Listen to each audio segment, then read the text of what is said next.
कानून का विरोध कर रहे थे, ये लोग 370-35A का विरोध कर रहे थे, ये अयोध्या में राम मंदिर बनने का विरोध कर रहे थे।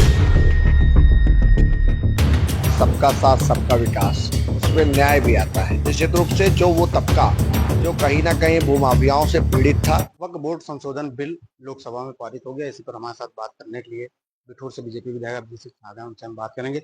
सर, बिल पारित हो गया संसद में, जो बिल पारित हुआ है नया, क्या कुछ विशेषता है उसकी? देखिए, जो भारतीय जनता पार्टी का संकल्प है सबका साथ सबका विकास, उसमें न्याय भी आता है।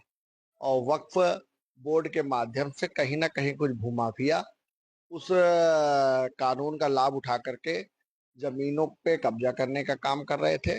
आज इस बिल आने जाने के बाद से निश्चित रूप से पारदर्शिता आएगी और सबको न्याय मिल पाएगा। जो बिल पारित हुआ है वो वक्फ संपत्ति और अल्पसंख्यक के जो समुदाय के लोग हैं उनको किस तरीके से प्रभावित करेगा? नहीं, बिल्कुल सबको बार बार मैं कह रहा हूँ, सबका साथ सबका विकास, सबको न्याय। कुछ वर्ग के लोग जो है इस बिल का विरोध भी कर रहे हैं, सरकार उस पर। विपक्ष विरोध कर रहा है, विपक्ष का काम है विरोध करना। आम जनमानस जैसे ये लोग 3 तलाक का बिल कर रहे का विरोध कर रहे थे, कानून का विरोध कर रहे थे, ये लोग 370-35A का विरोध कर रहे थे, ये अयोध्या में राम मंदिर बनने का विरोध कर रहे थे। इनका काम विरोध करना है।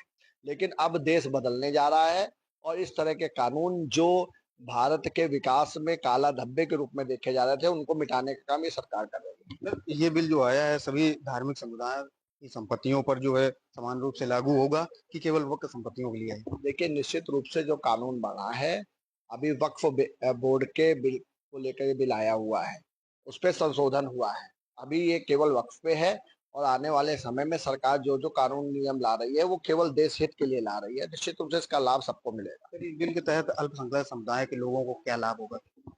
अब देखिए, ये तो आने वाला वक्त बताएगा। निश्चित रूप से जिस तरह से अल्पसंख्यक समाज इस बिल का स्वागत कर रहा है, निश्चित रूप से जो वो तबका जो कहीं ना कहीं भूमाफियाओं से पीड़ित था, उनको लाभ मिलेगा। वक्फ बोर्ड की संपत्तियों पर कुछ लोग अवैध कब्जा किए हुए थे, उसको अब कहीं ना कहीं प्रशासन और शासन को लाभ मिलेगा। इसीलिए बिल आया है।